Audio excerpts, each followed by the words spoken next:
earlier this week on Thursday night. I was actually standing right here, and it was 8:20 on Thursday night, and I had been invited. I always get invited months before, and I know what I'm supposed to prepare for. It's whatever community Bible study is studying. They want me to introduce the lesson. And I thought, wow, introduce the book of Genesis, has 50 chapters.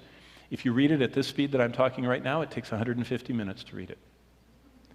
And you want me to introduce 150-minute long of truth in 20 minutes. Oh, they says, no, you have 10 minutes to introduce it and 10 minutes to apply it.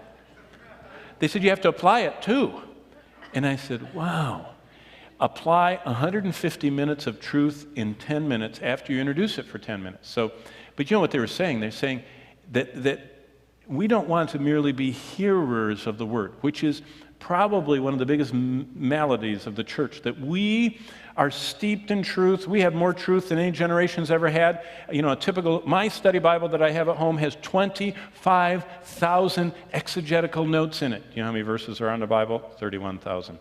I have a note on almost every verse. We have more knowledge than any generation in the history of the church has.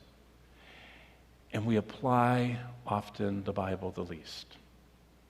So, how do you apply? Go back to verse 9. And what are the lessons that we can apply to our life from the very first time God allows us to see saints singing in heaven? What lessons can we derive? Number one, and look at how these tie. It says in verse 9, you are worthy to take the scroll. How can we apply that? Well, if Jesus is the creator and owner of all things, the application is, I should surrender back all I have to Jesus as my creator and owner. You know, it's a very liberating thing to do this. You know, this week one of our cars died, and it wouldn't run, and you know how mechanical I am. You remember, I'm the one that pulls the spark plug wires off to make them get better gas mileage. And so they tried to keep me away from the car, and they called AAA. And the AAA man came, you know how they have the super, you know, to start it? And he says, doesn't start. And I said, yeah, I mean, I'm enough mechanic to know that. And he said, it'll have to be towed. And I said, yeah. And so they towed it off. You know what's really wonderful to think about? That's not my car. Whose is it? Yeah. The Lord is the creator and owner of all things. If you have a car that doesn't work, if you have a job that isn't working, if you have a body that's not working, do you know what is incredibly liberating? To meditate on the fact that I need to surrender that broken down car, that broken down career, and that broken down body, and that broken down relationship to the Lord. And He is the true owner, and He also has directions on what to do when you have a broken down career and a broken down body and a broken down anything. Surrender back. Now look at this verse. This is the first verse. I know we always think of Romans 12, 1 and 2, and that's a great one to think of. But you know what?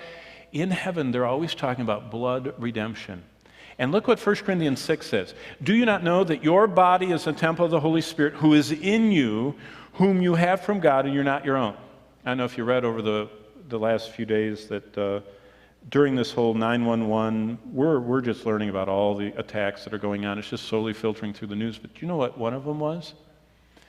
The royal heir of the House of Windsor, you know, Prince Harry from the Windsor family, you know, the king and queen of England. Their last name is Windsor. You know, he was at Camp Bastion. That's a British post that's 13 square miles. It's the most heavily defended military installation that we've built in recent years. It has incredible layers of defense. You ought to read about it. They were able to kill soldiers near him. They were targeting the prince himself. And you know what is amazing about that? To think about how in this world, nothing is secure, everything can be taken away from us. I saw someone this morning walking in, I said, hey, how are you today? And they said, great. I said, how's your job? They said, I don't have it anymore. And you know, they were one of the most securely employed people I've ever seen. Everything is insecure. What's the solution to that? To realize you, verse 20, were bought at a price, therefore glorify God in your body and in your spirit. They belong to God. Surrender back to God.